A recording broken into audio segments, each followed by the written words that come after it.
Well, hey there, welcome back to Mike's EV Garage. It's my first review of an accessory for the Tesla Cybertruck that we've had for several months now. And this is one that is going to be on my must-buy list. So what is it? Well, stick around, let's find out. All right, let's just get the disclaimer out of the way. This product is from a company called EV Base, and they did send this to me for review purposes. Personally, to me, that shouldn't matter. I'm going to give you my honest opinion anyway. And if you've watched some of my other accessory review videos on the other Teslas that we've owned, you know that I've called a few of them out because I did not think they were very good. But nonetheless, they did send this to me. And disclaimer out of the way, what is the product? The product is what they call the Cybertruck Vault Cargo Divider. Me personally, I would call it a truck bed divider. I tend to refer to the back of a truck as the bed. But because of the unique tonneau cover on the Cybertruck, they refer to that as the vault back there because it's so strong and it is locked. So what is this thing? Well, really, quite frankly, I mean, the product is rather quite simple. It is something that goes into the bed widthwise, and you adjust it and everything like that, and then you lock it into place, and the idea is to divide up the bed, thus the name divider. What I wanted to get it for was to, in effect, make the front of the bed up by the cab not so far away. So any truck owner will no doubt know that, especially with a bigger bed that's like a 6-foot bed, but even the shorter beds that you find on maybe like a F-150 Lightning or a Rivian R1T, they're big enough that unless you are super tall or have really long arms, you cannot reach to the front of the bed without getting up into the bed. And if you keep stuff back there, like in my case, like a snow brush in the winter and some other miscellaneous things like that, it'll go all over the back of the bed. And in particular, if you brake hard and stuff like that, it will find itself all the way at the front of the bed. So you're climbing up and getting it. Not the end of the world. If there's a product out there that can help you bring the front of the bed back so it's easier to reach without getting into the bed, that would be great, right? Well, that's what this is. And I had been looking at this one on EV Base. I had definitely looked at the Tesla one as well. Short version, I like it. It works great. I imagine this is exactly how the Tesla one works as well. And as you will see, I described it as a pretty simple product, and it is. Let's take a look at the unboxing and get it installed. All right, well, it comes in this nice long box, as you would expect, because you can't bend the aluminum. Fairly well packaged, and there are your instructions. They come on two sides. Again, it's a very simple thing. There's what you use to adjust the top, and that's the wrench you use to adjust the bottom.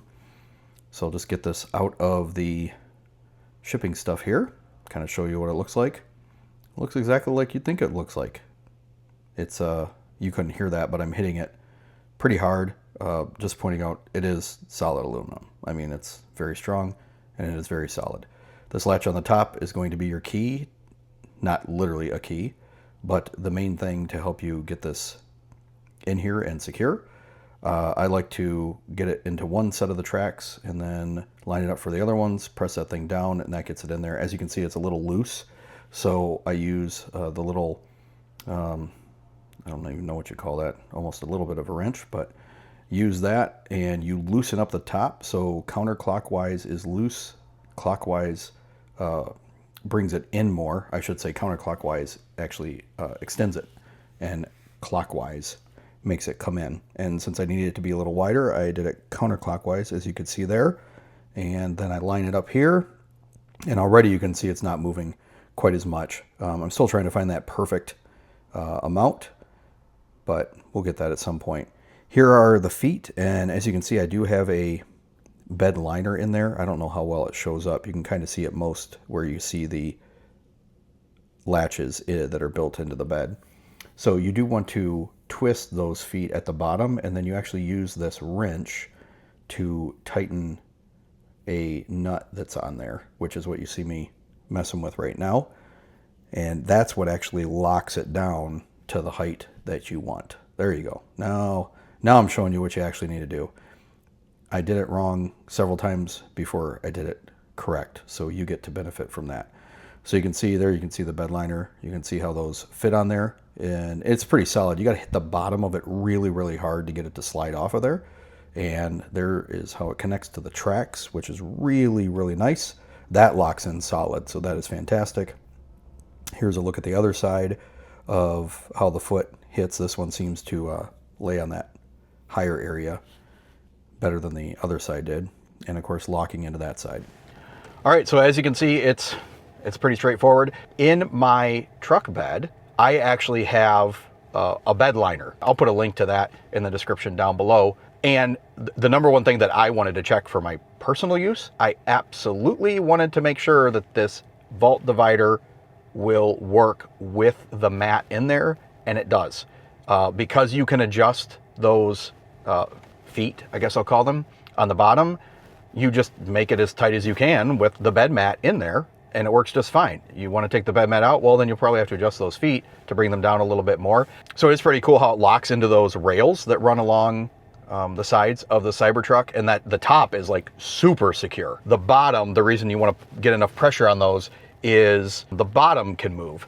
But anyway, I really like it. It is very well made. I mean, it's solid aluminum. I think it would take a lot to break it. You know, the panel itself, it's one of those Molle panels, M-O-L-L-E, where you can go on Amazon, you can go on all sorts of websites and find accessories you can put on that. I've seen some like crazy stuff. I've seen people who have like gun mounts on them. I've seen them where they have first aid kits attached to them, and hatchets and bug out bags and emergency things. And then I've seen it where people have actually mounted their tools, right? They're in the trades or something like that, or they're handy, unlike I am, and they can actually keep their tools in there because, again, with the vault tonneau cover closed, it's very secure back there. So I'm very impressed with it. I like it, and you can get it for less than the Tesla one. Let's take a look at this. So let's first look at the Tesla one. I'm sure that's great too. If you want to buy it from them, buy it from them. Right now, when I look at my app, it shows that it is $350 from Tesla. All right, now on EV Base, you'll see that by default, it shows us $399. And if that really were what you'd buy it for, I mean, I'd probably save the 50 bucks and go with the Tesla one. However, I do have a discount code. So my discount code is just EV Garage. And if you put that in there, you're gonna get a pretty sizable discount. So as you'll see here, before shipping, it took $87.78 off, which brings the total down to $311.22, you know, plus tax and shipping. So that's gonna put you right around $40 less than Tesla's. And again, I'm going to be clear with you. I have not seen Teslas in person, but I cannot imagine that it's much better built than this one, if better built than this one at all. I will leave that up to you. I'm just giving you the options. I think it's a solid product. You use a discount code, you're going to end up probably saving yourself about 40 bucks over the Tesla one. So if you own a Cybertruck, is this an accessory you would think about? Or maybe you have the Tesla one, or maybe you have one made by another manufacturer. If you wouldn't mind, I'd love to know your comments on yours, or if you're looking to get one. So drop those in the comments down below. And if you have any questions, let me know. Comments down there as well. You can ask questions, and I try to interact down there as much as I can. And I will look forward to seeing you on the next video.